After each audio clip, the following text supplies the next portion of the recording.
કે અમે એ જાણીએ છીએ કે રાજુભાઈને 31 તારીખે જેલની અંદર કયા આઈપીએસ અધિકારી કેટલા કલાક મળ્યા અને શું ચર્ચા કરી એની પાક્કી વિગત છે જ મારી પાસે. અને રાજુભાઈ ગાંધીનગરમાં ગૃહમંત્રીને કયા રોડ ઉપર કયા બંગલામાં કેટલા વાગ્યે મળ્યા એ પણ વિગત છે. એટલે રાજુભાઈએ કોઈ મહાનતા બતાવવાની જરૂર નથી. નમસ્કાર. રાજુ કરપડા આ નામ અત્યારે ગુજરાતની રાજનીતિમાં આ જે કીવર્ડ છે રાજુ કરપડા એ ખૂબ ટ્રેન્ડિંગમાં છે. તેનું કારણ આપ સૌ જાણો છો કે તેમનું રાજીનામું અથવા તો કહો કે ના રાજીનામું. નારાજી કોનાથી? તો કે પક્ષ તરફથી અને પક્ષમાં રહેલા એક કદાવર નેતા તરફથી. આ નેતા જેનું નામ પહેલાં તો તેઓ નહોતા બોલતા ને પણ પછી આ બંને નેતાઓ જે છે તે ખુલીને સામે આવ્યા છે. એ નેતા એટલે કે ગોપાલ ઇટાલિયા. ગોપાલ ઇટાલિયા અને રાજુ કરપડા અત્યારે આમ સામે આવી ગયા છે અને આ ગુજરાતની રાજનીતિમાં એક નવો રંગ ઉમેરાયો છે. દુશ્મની એમ તો હોય જ છે, પણ રાજનીતિની જે દુશ્મની હોય છે તેની વાર્તાઓ કંઈક અલગ જ હોય છે, તેના કિસ્સાઓ કંઈક અલગ જ હોય છે. આનું ઉદાહરણ આપું તો જ્યારે રાજુ કરપડા જેવા જેલમાંથી છૂટે છે ત્યારે પહેલી પ્રેસ કોન્ફરન્સ થાય છે ત્યારે રાજુ કરપડાની બાજુમાં બેઠા હોય છે ગોપાલ ઇટાલિયા. આ રાજનીતિનો રંગ છે ને ત્યારબાદ જ્યારે રાજુ કરપડા 108 દિવસની જેલ ભોગવ્યા બાદ રાજીનામું આપે છે ત્યારે પહેલો આક્ષેપ કરે છે તે ગોપાલ ઇટાલિયા પર જ કરે છે. એટલે કે રાજુ કરપડાના જેલમાં આવવાથી ખુશ દેખાતા ગોપાલ ઇટાલિયા પણ પછી ખુલીને સામે આવે છે. તેમણે ઘણા બધા આરોપો કર્યા. રાજુ કરપડાનું કહેવું હતું કે મારે જે રાજીનામું આપવું છે તેનું એક કારણ એ છે કે ખેડૂતોના હિત માટે હું આવ્યો તો પણ મારાથી એ કામ થતું નથી. કોઈ રાજકીય પક્ષ સાથે જોડાયેલો હોવાના કારણે અમારે વધારે સહન કરવામાં આવ્યું અને એકાદેક વ્યક્તિ જે હતો તેના કારણે મારી સાથે ખેડૂતોને પણ વધારે સહન કરવામાં આવ્યું. આ રાજુ કરપડાના આક્ષેપ હતા જેના કારણે તેઓ ખેડૂતને પોતાના પક્ષમાં લઈને એવું કહી રહ્યા હતા કે ગોપાલ ઇટાલિયાના કારણે અમારે જેલમાં જે છે તે વધારે રહેવું પડ્યું. હવે આ આરોપ પર ગોપાલ ઇટાલિયા જે છે તે પોતાનો બચાવ કરે છે અને રાજુ કરપડા પર આરીસો દેખાડે છે અને દોષનું જે છે તે ટોપલું તેની ઉપર ધોળે છે. અલગ અલગ મુદ્દાઓ કીધા. ગોપાલ ઇટાલિયાનું કહેવું હતું કે રાજુ કરપડા જે છે તે ડરી ગયા છે. તેમની ઉપર જે લાગેલી કલમો છે 326 અને 307ની જે કલમના કેસો છે તેનાથી તેઓ ડરી ગયા છે. તેના કારણે તેઓ રાજીનામું આપે છે અને આ રાજીનામું આપવાની સાથે તેમણે ખેડૂતોની જે છે તે બલી ચડાવી છે. સાથે તેમણે કહ્યું કે આ જે આખી સ્ક્રિપ્ટ હતી તે તેઓ જેલમાં હતા ત્યારે જ લખાઈ ચૂકી છે અને સ્ક્રિપ્ટ લખાઈ છે ભાજપમાંથી. તેમણે ભાજપની સાથે સાથે અધિકારીઓ ઉપર પણ એક તંજ કસ્યો છે, તેમની ઉપર પણ આંગળી ઉઠાડી છે.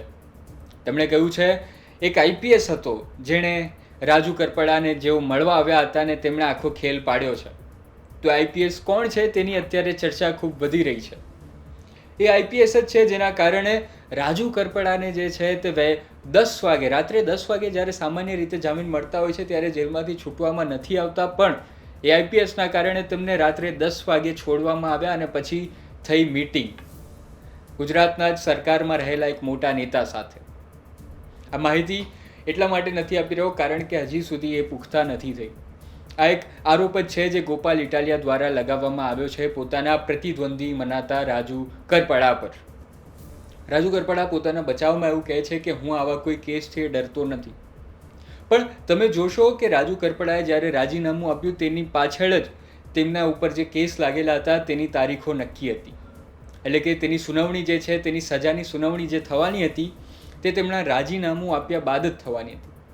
એટલે એક વાત તો નક્કી છે કે અહીં જે રાજીનામું આપવામાં આવ્યું છે તે ખૂબ વિચારીને આપવામાં આવ્યું છે, ખૂબ લાંબા નિર્ણય લઈને આપવામાં આવ્યું છે. હવે જ્યારે રાજુ કરપડા ઉપર જે આરોપો લગાવવામાં આવી રહ્યા છે ત્યારે એક ત્રીજા વ્યક્તિનો પક્ષ જે છે તે જાણવો ખૂબ જરૂરી બને છે અને તે છે પ્રવીણ રામ. પ્રવીણ રામ પણ તેમની સાથે આ જેલમાં સાથે હતા આ જ કેસની અંદર.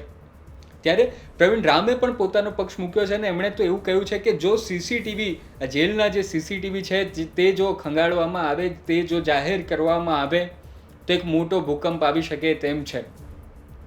એટલે કે અહીં જે આરોપ લગાવવામાં આવી રહ્યો છે કે એક આઈપીએસ છે જેણે રાજુ કરપડાને પોતાના પક્ષમાં લીધો છે, આખો ખેલ રચ્યો છે.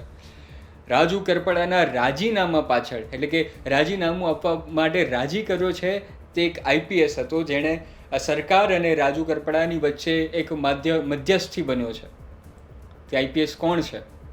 એમ તો આઈપીએસનું કામ વહીવટ સાચવવાનું હોય છે, પણ અહીં રાજુ કરપડા ઉપર જે છે તેનો પક્ષ પલટો કરાવવાની વાત કરવામાં આવી રહી છે અને થોડા સમય બાદ રાજુ કરપડા સંભવિત રીતે ભાજપમાં જોડાઈ શકે છે તેવી અત્યારે રાજકીય વર્તુળોમાં ચર્ચા જાગી છે.